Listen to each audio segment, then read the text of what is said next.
Deus continue nos abençoando. Amém? Assentados ainda, nós vamos abrir nossa Bíblia em Hebreus, capítulo 2, versículos 3 e versículo 4. Hebreus, capítulo 2, versículo 3 e versículo 4. Deus abençoe nosso irmão amanhã em viagem, não? Que Deus o leve e o traga em segurança, não? A todos vocês aí que têm as viagens nesse fim de ano, que Deus esteja com vocês.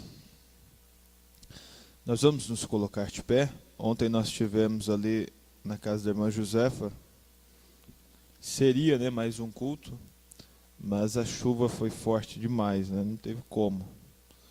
Depois que nós voltarmos ali de Goiânia, nós vamos estar marcando ali um outro culto, numa quinta-feira. A Escritura nos diz assim, é que nós estamos sempre lendo, esses últimos dias.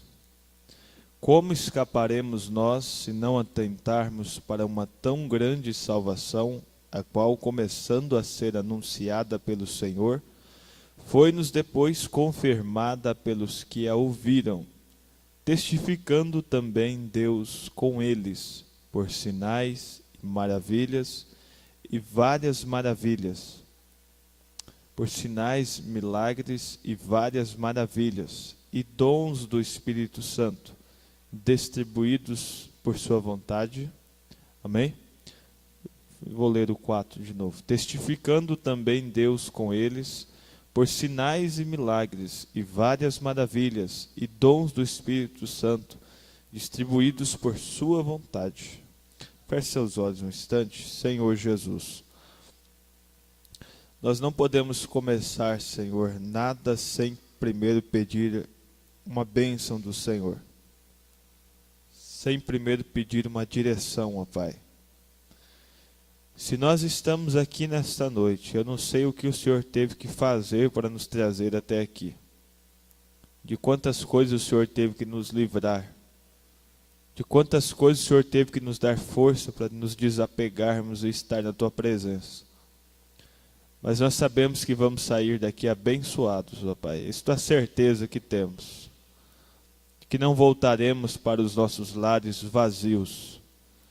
Por isso pedimos, meu Pai amado, ajude-nos a entender a Tua palavra nessa noite, para assim recebermos das Tuas bênçãos, em o nome do Senhor Jesus Cristo. Amém.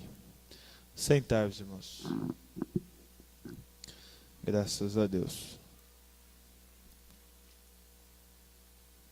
Nenhum homem, ele é capaz de prever os passos do Senhor.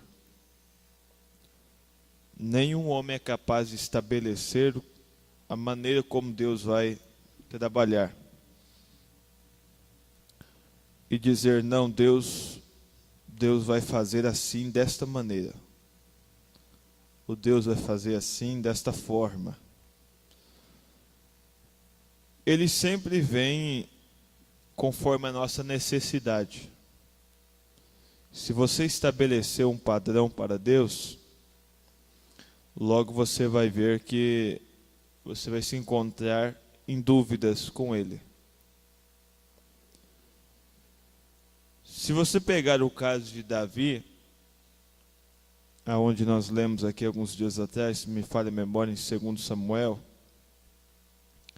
você vê que a sentença dele, que era uma sentença, era uma voz definitiva, era uma voz que salvava e uma voz que condenava, foi: esse homem é digno de morte, era o padrão. Esse homem merece morrer. E Natã veio e disse: esse homem é você. Mas você observa, parece que Deus quebrou ali um padrão. Parece que Deus mudou ali alguma coisa. Se eu e você olhar para a Escritura, irmão, e nós não tomarmos cuidado, nós vamos para um extremo de ter uma resposta sempre pronta de ter uma palavra sempre de condenação, quando Cristo tem uma palavra de libertação. É um ditado nosso que diz assim que o mundo dá voltas, né? O mundo, há coisas que você apanha hoje que você não vai entender hoje. Por que você sofreu tanto assim? Mas que lá na frente, conforme Deus vai montando o quebra-cabeça nosso, nós vamos começando a entender que era preciso aquilo. É necessário ter passado por aquilo. E você vê que a semente de Deus passava por Davi e aquele filho dele com Betseba. Este filho que nasceu dos dois ali, Deus o matou. Não vingou essa criança. Após um tempo, os dois estiveram juntos novamente, então dali nasceu Salomão, livre disto. Mas o certo é que nós corremos um risco muito grande de ter uma resposta assim na hora, sem analisar, sem tomar cuidado e observando o quadro como um todo. Você vê que Deus sempre se importou, parece que pelos menos favorecidos. Você olha para aqueles o qual Ele chamou, e os mais importantes homens de Deus eram justamente pessoas desfavorecidas. Não eram homens e mulheres com status, com posições, mas eram pessoas ignoradas mesmo. Você toma por base a Pedro, que ele passou pela beira de um rio, olhou ali para um pescador, todo sujo, cheirando a peixe. Pescar é bom demais, mas o cheiro do peixe é triste, né? Passou ali, olhou para ele e o chamou daquela forma. As pessoas tinham medo até mesmo de aproximar, muitas vezes, de Jesus. Aproximar daqueles homens que andavam com Jesus. Ele não atraiu multidões de pessoas boas. Ali tinha cego, ali tinha coxo, ali tinha morador de rua seguindo ele. Ali tinha, essa era a classe de pessoas que seguia Jesus. Uma classe menos favorecida. Mas Deus encontrou nestes... Você vai ter que pôr um ventilador para mim aqui, faz favor. Vira esse ventilador para cá, senta ali embaixo. Né? Deus encontrou nessa classe de pessoas a forma dele testificar a si mesmo. Amém? Nesta classe de pessoas. Olhou para este Pedro, que no momento de nervoso cortou a orelha de um soldado, que estava ali sempre pronto, sempre disposto. Mas você observa que nenhum desses homens importantes, nenhum Caifás, nenhum Anás, conseguiu dar uma palavra tão bonita como Pedro deu. Se me falha a memória, nós vamos ler aqui. Eu gostaria que você abrisse sua Bíblia. Deixe-me apenas ver aqui, Mateus 16, versículo 13. São Mateus 16, versículo 13. Nenhum deles conseguiu trazer uma palavra ou dar uma palavra como aqui a deste homem.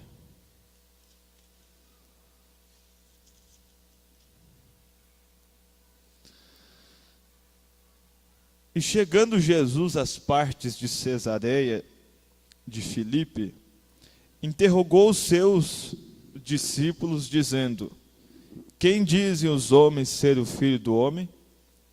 E eles disseram, uns João Batista, outro Elias, e outro Jeremias, ou um dos profetas.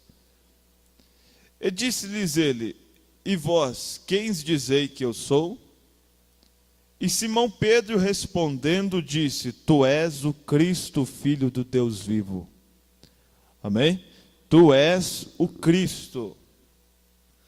Irmãos, para um pescador, para um homem que não tinha conhecimento em sinagoga, não era sacerdote, não era estudante da Bíblia, mas ele disse coisas ali que nenhum estudante jamais tinha dito para Jesus.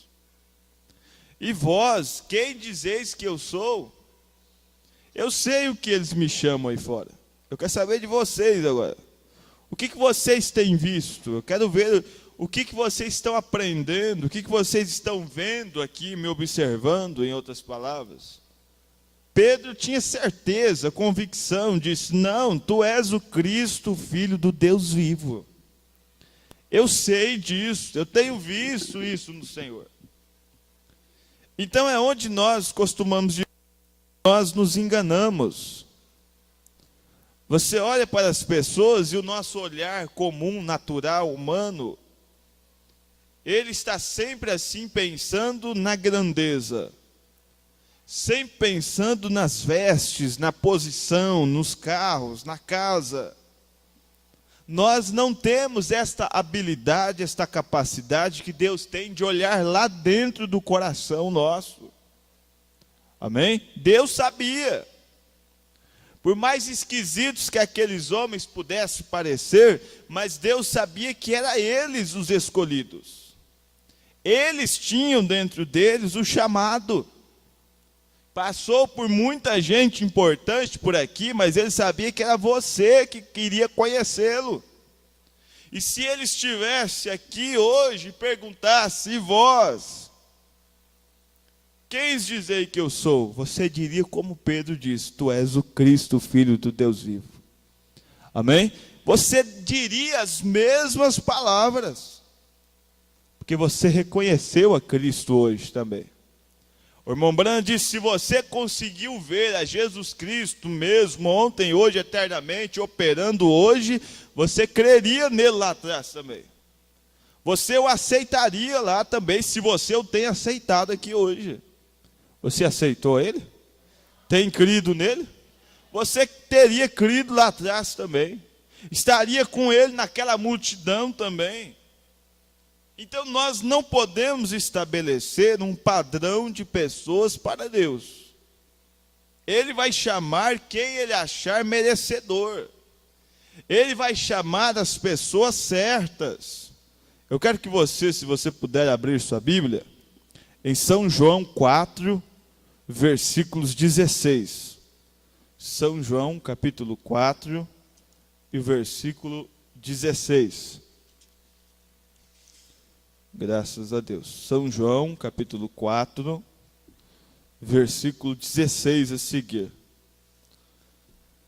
Você vai vendo a qualidade de pessoas que a sociedade já havia desistido dessas pessoas. Caifás, Anás, não tinham ministério para ir alcançar lá estas pessoas. Mas aqui estava um que poderia alcançar, que pode alcançar o homem na condição mais terrível da sua vida, que é Jesus Cristo. Ele chegou ali, então, aqui no versículo 16 do capítulo 4, e conversando com aquela mulher, seria gostoso nós pegarmos aí, nós temos um pouco de tempo ainda. Vamos pegar aí, desde o primeiro aí, vamos acompanhando essa história. E quando o Senhor veio a saber que os fariseus tinham ouvido que Jesus fazia e batizava mais discípulos do que João, e ainda que Jesus mesmo não batizava mais os seus discípulos, deixou a Judéia e foi outra vez para a Galiléia. E era necessário passar por Samaria. Era necessário, é caminho.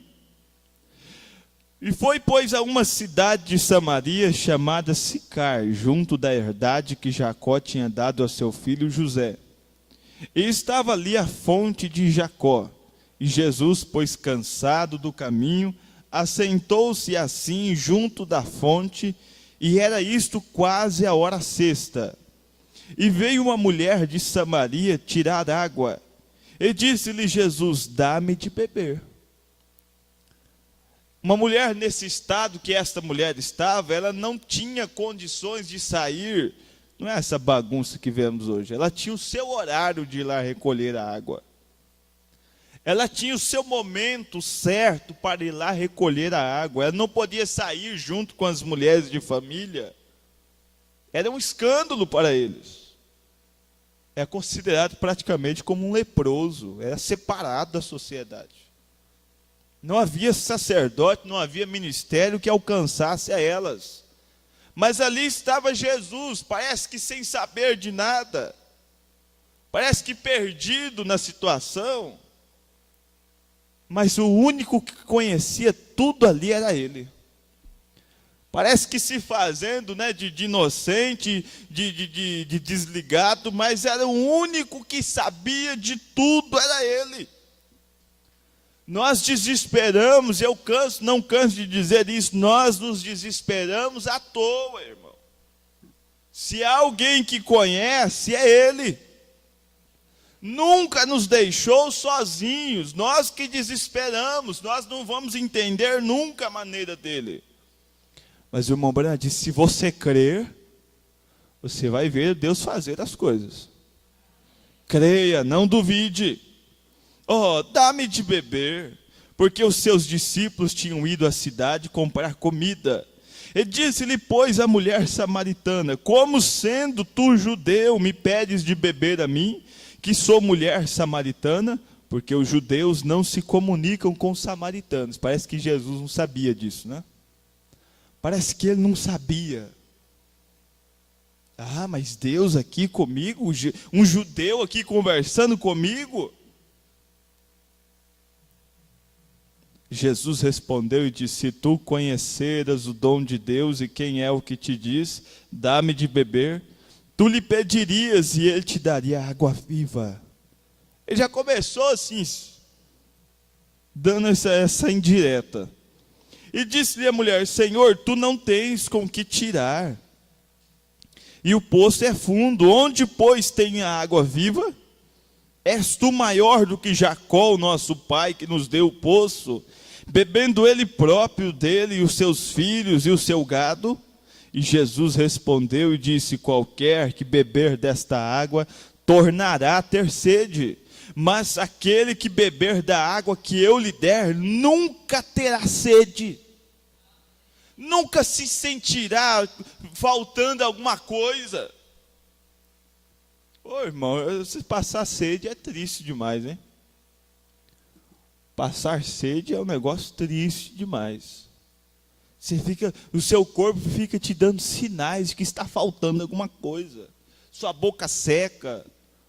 Há uma série de sinais que teu corpo vai mostrar que está faltando água, que está faltando alguma coisa no seu organismo. Quando você sente a falta de Cristo, o teu espírito começa a clamar, você vai secando espiritualmente se você não encontrar com Ele.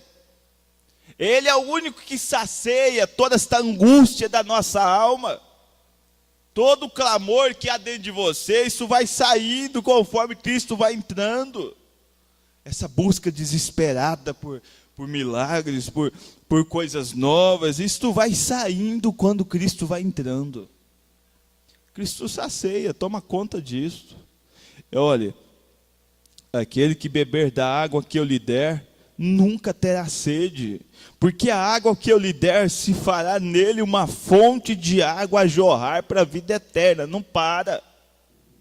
O irmão Branham, na mensagem cisterna outra, diz que aquilo fica borbulhando dentro de nós, renovando e vai, você nunca se sente abatido, nunca se sente desanimado, porque ele fica se renovando dentro de você, irmão. Todo instante, todo dia, ele chegou a dizer, você não precisa ficar pulando um avivamento no outro, de um culto de cura no outro, para se sentir bem, não, Cristo te dá isso. Na tua casa, no teu lar, na igreja, Ele te dá isso todo dia. Oh, disse-lhe a mulher, Senhor, dá-me desta água. Se é tão boa assim, eu quero para mim, Senhor, dá-me desta água. Para que eu não mais tenha sede e não venha aqui tirá-la. Quem sabe eu possa parar, Senhor, de ficar procurando avivamento de um canto no outro. Quem sabe eu possa parar de estar procurando coisinha dentro da mensagem. Dê-me, Senhor, alguma coisa assim, para quem sabe eu possa parar de ficar pulando de um canto no outro, de uma igreja na outra. Sacia esta sede, Senhor. Disse-lhe Jesus: vai, chama teu marido e vem cá. Vamos dar uma martelada agora. Vai lá, chama teu marido e vem cá. A mulher respondeu e disse: eu não tenho. E disse Jesus: disseste bem, não tenho marido, porque tiveste 5 e o que agora tens não é teu. E isto disseste com verdade. E disse a mulher: Senhor, vejo que és profeta. Amém? Vejo que és profeta. Ele precisava que esta mulher testificasse isto, irmão. Ele precisou semear por toda a Bíblia pessoas assim, numa simplicidade. Pessoas que não estavam ali procurando erguer-se a si mesmas, eram todas pessoas já abatidas, todas pessoas cabisbaixas, todas pessoas esperando por uma coisa nova, que os libertaria desta condição oprimida. Eles não estavam buscando status, mas eles estavam buscando algo que saciasse o espírito deles. E Cristo foi isto para eles. Como Cristo foi para mim e para você também, este nosso socorro bem presente. Este refrigério para a nossa alma, passou por nós e saiu levando tudo que havia de ruim em nós. Aflição, sentimentos perversos, depressões, sentimento de suicídio, de todas essas coisas, ele passou e levou embora. Pessoas abatidas, agora você olha para elas, as expressões delas são de pessoas vencedoras. Você tem uma expressão de vencedor, irmão. É o Deus testificando na minha vida e na sua vida o quanto Ele ainda é poderoso. O quanto Ele ainda é eficaz. Ele não pode fazer isso nesses grandes aí. Ele não pôde mostrar o sacerdote dele para Caifás, para Anás. Ele não pôde chegar ali e curar, porque eles eram perfeitos demais. Eles estavam completos. Não, eu sou isso. Enquanto você achar que você é alguma coisa, Deus não pode fazer nada aí na tua vida ainda. Deus não pode trabalhar em nada na sua vida enquanto você achar que é alguma coisa. Ah, mas não deveria ter falado isso para mim, porque eu sou isso. Eu tenho isto, eu possuo isto, ninguém pode falar contra mim, então Deus não pode fazer nada ainda. Mas a hora que você conseguir, que Ele chegar e conseguir te pegar numa hora em que você está ali, abatido, destruído, o joelhinho está no chão, então Ele pode olhar para você e começar a chamar você, porque Ele sabe que agora você está pronto. Eu gosto de lembrar do filho pródigo e pensar quantos conselhos recebeu ele para não ir. Quantas palavras de não vai, meu filho, não vai, não vai. Mas precisou sair, precisou quebrar a cara para ver. Deus não impede você não, meu irmão. Você quer sair para o mundão e curtir a vida? Vai com Deus. Mas você vai quebrar todinho lá para você aprender que não deveria ter ido. Ele te chamou, Ele precisa testificar na sua vida alguma coisa. Ele vai se revelar a você em alguma coisa. Se você não está pronto hoje, Ele vai moldar, o tempo vai passando, Ele vai guiar você aonde for preciso, mas vai chegar a hora em que Ele vai fazer em você a obra dEle. Amém? Vai fazer. Quem imaginaria que Deus cruzaria o caminho de um homem como Zaqueu? Quem imaginaria que Deus cruzaria o caminho de um homem como Paulo? Mas Ele fez. Ele pegou assim de uma hora para outra e transformou tudo. Jogou eles a nada, mexeu, moeu de um lado, do outro, espremeu tudo de ruim que tinha e levantou dali um novo homem, uma nova mulher. Ele tem feito isso conosco, irmão. É o que ele tem realizado, passou pelo meio de Israel, tinha 450 profetas de Baal, e ele escolheu um tisbita. Um homem sem conhecimento, a Bíblia não sabe nem de onde ele veio. De repente Deus chama ele. Ah, mas os 450 ficaram muito macho, né? Muito bravo. Oh, mas por quê? Que nós não somos nada? E nós podemos desafiar este homenzinho. O que este homenzinho tem? Oh, irmão, se você soubesse o que você carrega dentro de você. Amém? Se você soubesse o que você carrega dentro de você. Quanto poder escondido, diz o irmão Branham, há aí dentro de você. Há uma atmosfera tão forte, há um poder tão grande dentro de você, que ele chegou a dizer: como vamos negligenciar isso? Como vamos esquecer isso? Não há como. Você se encontrava perdido, você se encontrava miserável, e agora Deus te fez uma nova criatura. Como você vai virar as costas para isso? Essa mulher não conseguiu, dizendo: vejo que tu és profeta. Vamos continuar aqui para nós acabarmos.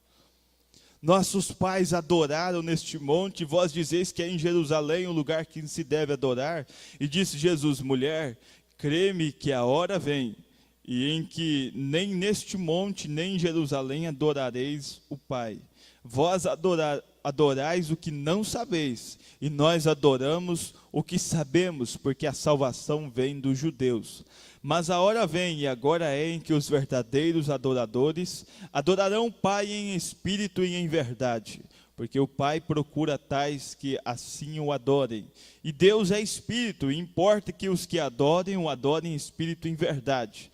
E a mulher disse: eu sei que o Messias, que se chama Cristo, vem, e quando ele vier nos anunciará tudo. E Jesus disse: eu sou o que falo contigo. Sou eu aqui agora falando com você. Não poderia ser outro vindo aqui falar com você. Sou eu.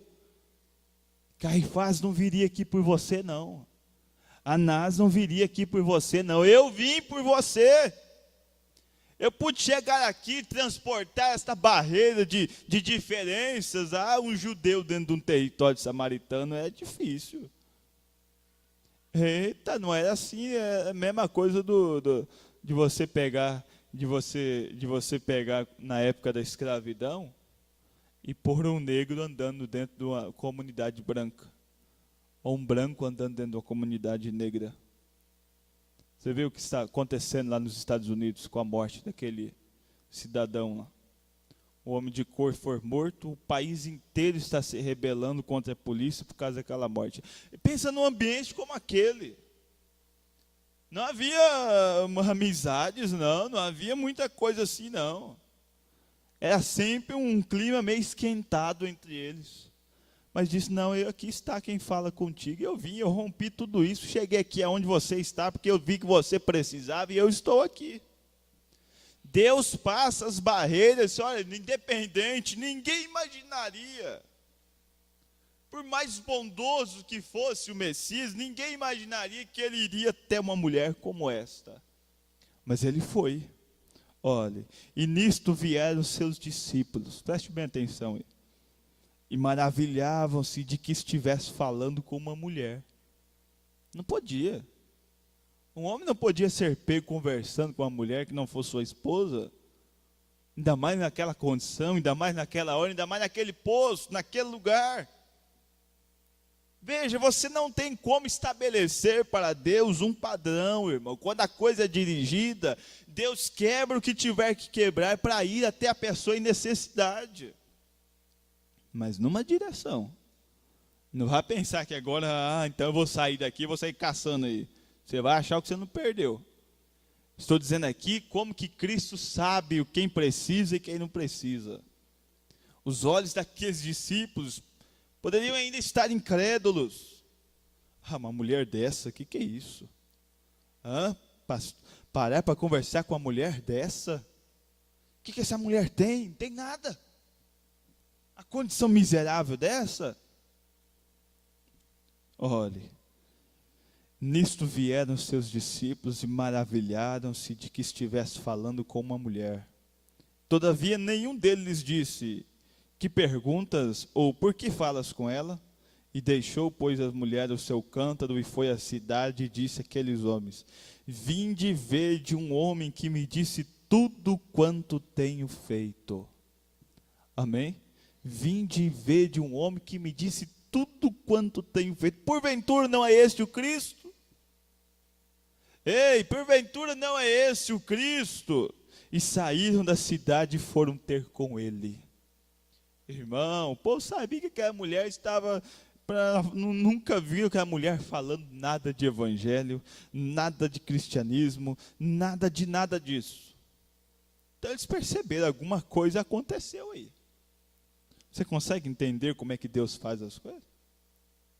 Pega as pessoas lá de baixo e faz uma mulherzinha simples mexer com toda aquela cidade, fazer toda aquela cidade chegar a ouvi-lo, a dar atenção para ele. Quem sabe se tivesse chegado ali num centro e fizesse uma reunião e convocasse, não daria tantas pessoas como aquilo. O irmão Branda diz: Deus testificou, falando aqui de Elias, Deus testificou que ele era um homem de Deus, e Deus sempre testifica. A sua vida testifica, irmão. Eu não sei qual é o seu testemunho, mas a sua vida fala tão alto que sua voz não pode ser ouvida. O que Deus faz em mim e você, a mudança, a transformação, a cura, a libertação que Ele faz todo dia, fala mais alto do que qualquer evangelismo boca a boca nosso. O irmão Branham diz: você cria uma atmosfera de amor tão grande em torno de você, que você chega nos lugares que você não precisa falar nada.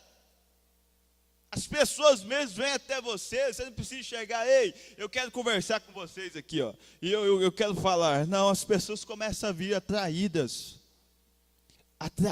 por essa atmosfera, por este bom Espírito Santo que você carrega em você. Quando você vê muito barulho, meu irmão, você fica assustado.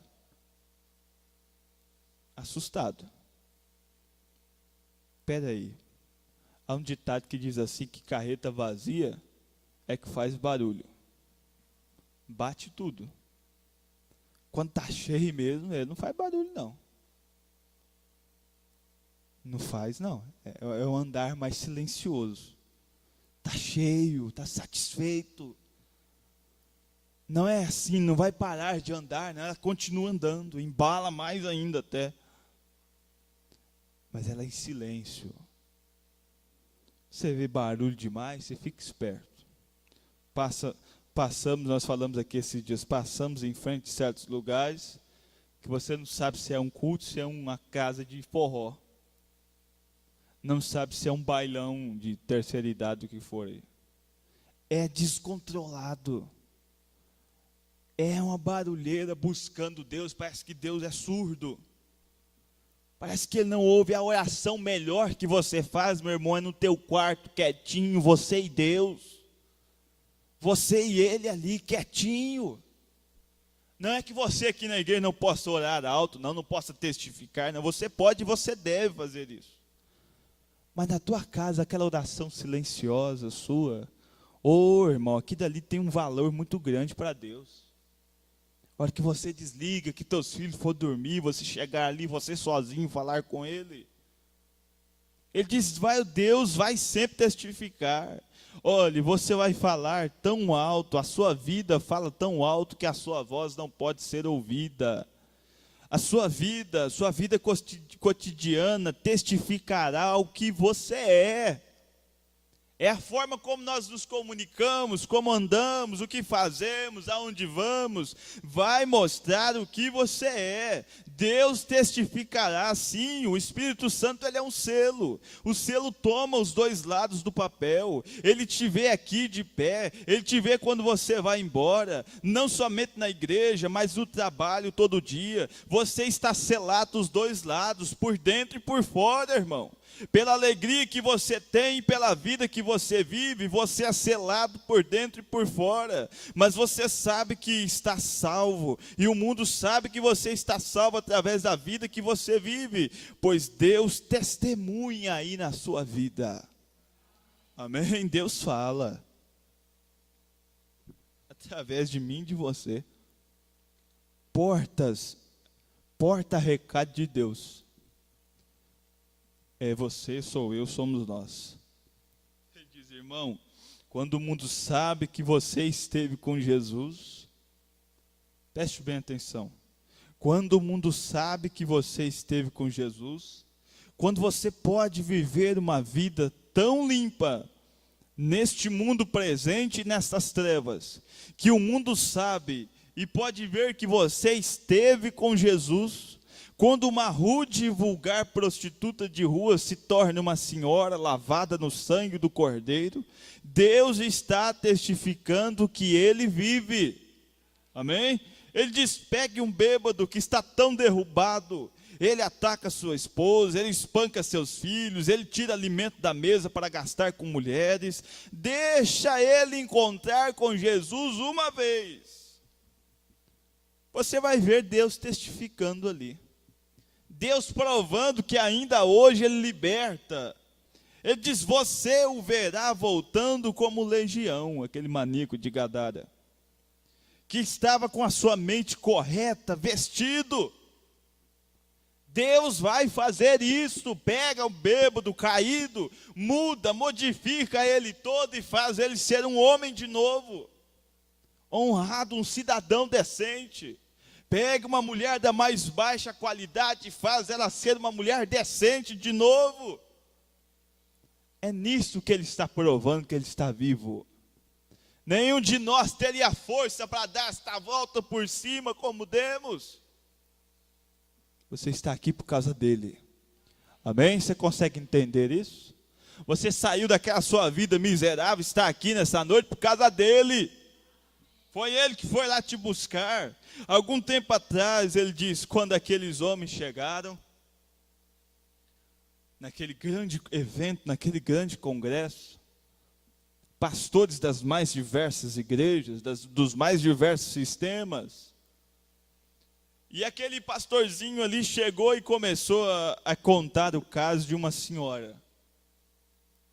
Eu vou resumir aqui para nós termos tempo de terminar esta mensagem hoje, não?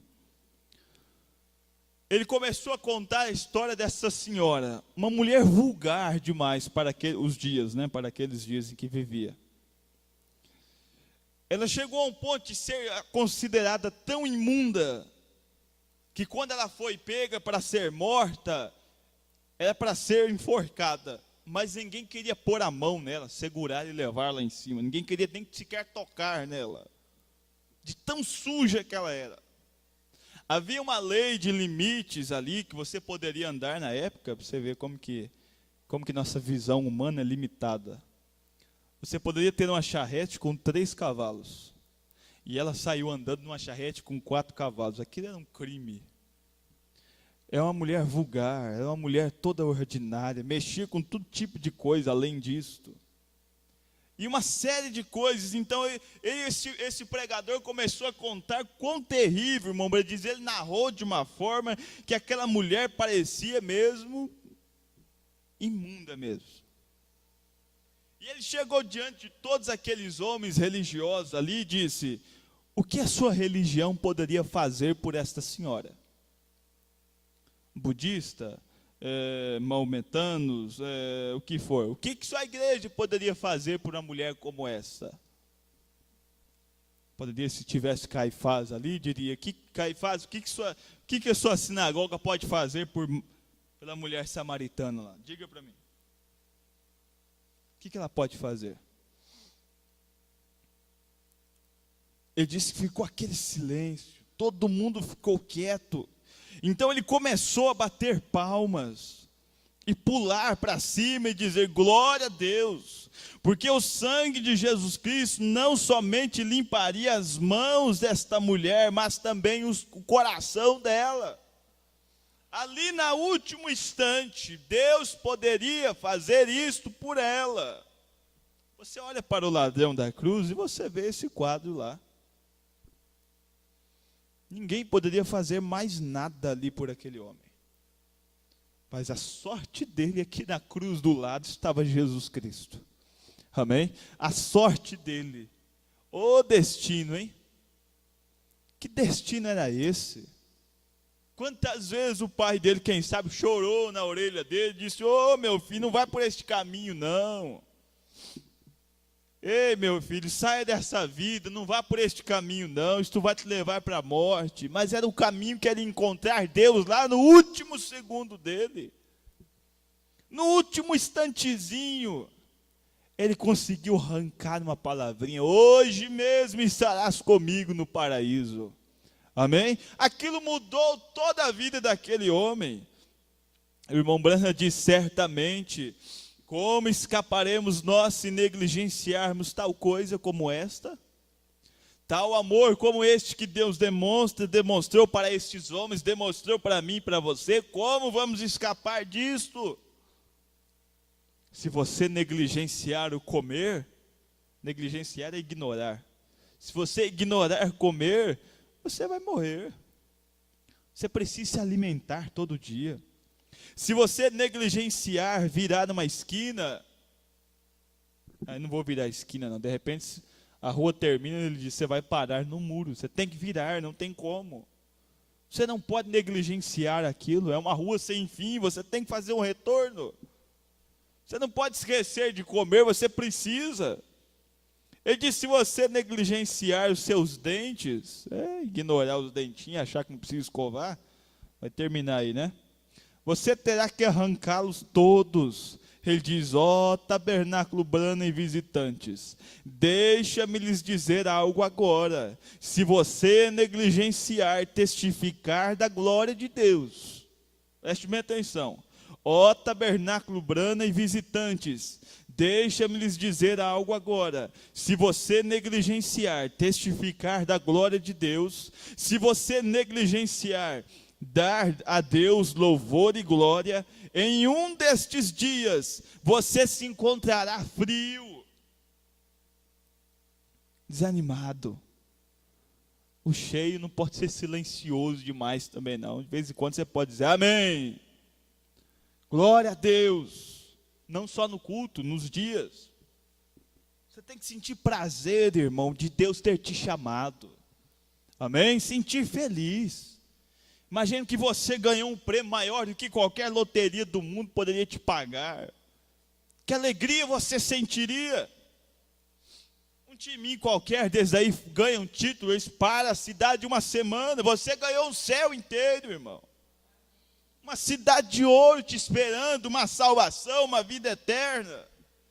Tem que brilhar, arder no meu coração e no seu uma alegria, uma satisfação, um gozo.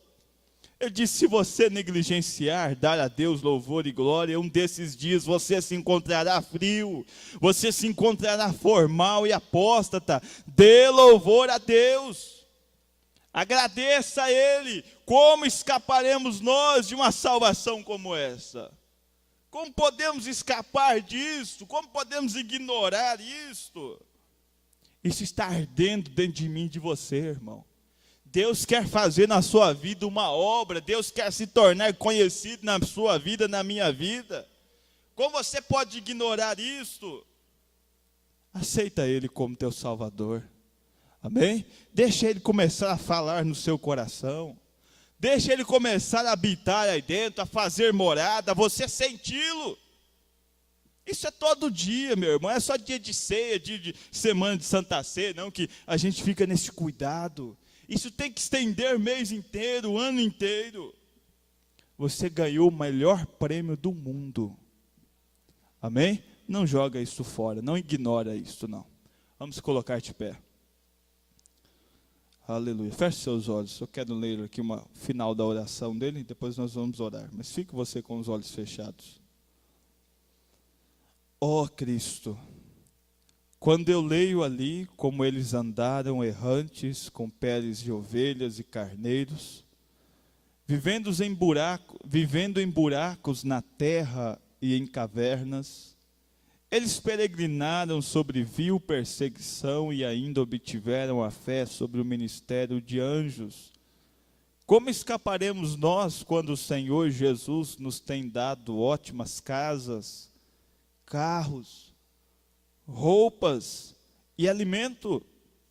E nós murmuramos e ficamos assentados e somos preguiçosos. Nós nunca tentamos sair e fazer algo a respeito disso. Como escaparemos nós, Deus? Eu oro para que tu queimes esta convicção antiquada de dentro de cada coração aqui, Senhor. Para que as pessoas possam estar de pé nisto. Que possamos trabalhar enquanto a luz do dia está brilhando. E porque o sol está indo rapidamente a pique, e a civilização está indo, e não haverá mais tempo, e isto se fundirá com a eternidade. Ó Deus, permita que hoje possamos sair com uma visão pura, com sabedoria, com entendimento, para sabermos como nos aproximar dos pecadores e levá-los a Cristo. Ouça a oração de teus servos, Senhor. Amém, Jesus. Feche seus olhos, continue com os olhos fechados. Senhor Jesus, nós te agradecemos, meu Pai. O Senhor nos dirigiu a tomar esta mensagem. Quantos cultos, ó Pai. Ó Deus, e nós não temos conseguido sair disto. Eu posso dizer que sei quando o Senhor nos leva a algo, Senhor. Eu às vezes não entendo, não compreendo o porquê disto, mas tu sabes. Nós não estamos aqui passando simplesmente um tempo brincando. Estamos aqui porque a tua palavra nos atrai. Atraídos pela tua palavra. Por isso estamos aqui nessa noite. Eu sei que alguém precisava ouvir isto, Senhor. Nós precisaríamos ouvir isso nessa noite. Que tu transforma essas palavras em alimentos, em bênçãos para a nossa vida. De todos esses que aqui estão, dos irmãos ali que vão ouvir em seus lares, abençoa, Senhor, a cada um deles. A irmã Raimunda ali, irmão Beto, que eles sejam alcançados nesse instante pelas bênçãos celestiais. Nossos irmãos que estão ausentes dos cultos, que a tua misericórdia, a tua graça os alcance, Senhor.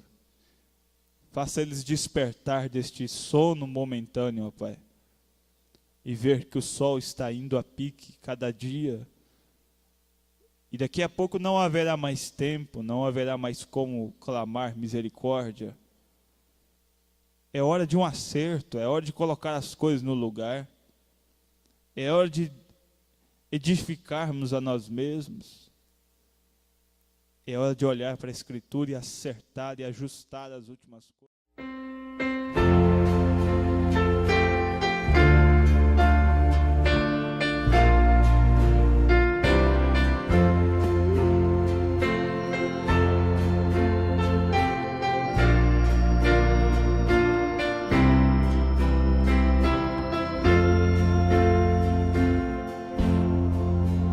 A Jesus seguir eu quero, seja a sorte sim qualquer.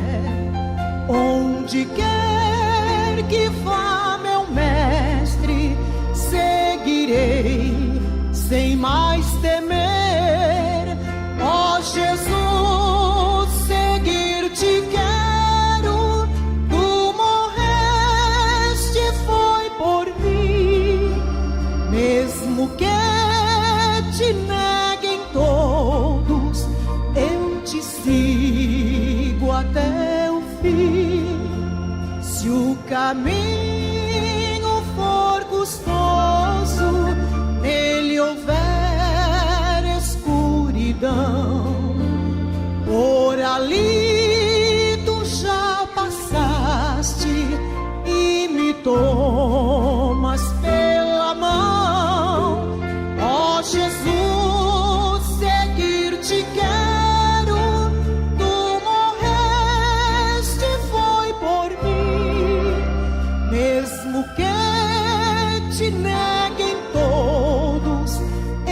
te sigo até o fim.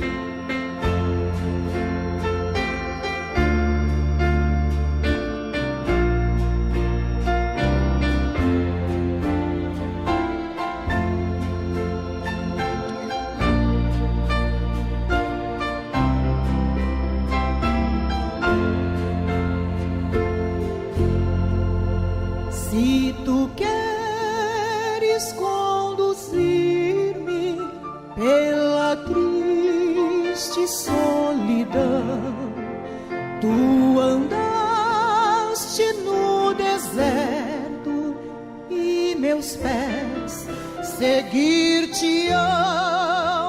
Ó Jesus, seguir-te quero, tu morreste, foi por mim, mesmo que te neguem todos, eu te sigo até o fim. E se for tua vontade que eu transponha o Rio Jordão, tu também o atravessaste, seguirei com prontidão. Ó Jesus, seguir-te quero, tu morreste, foi por mim, mesmo que te neguem todos, eu te sigo até o fim. Mesmo que te neguem todos, eu te sigo até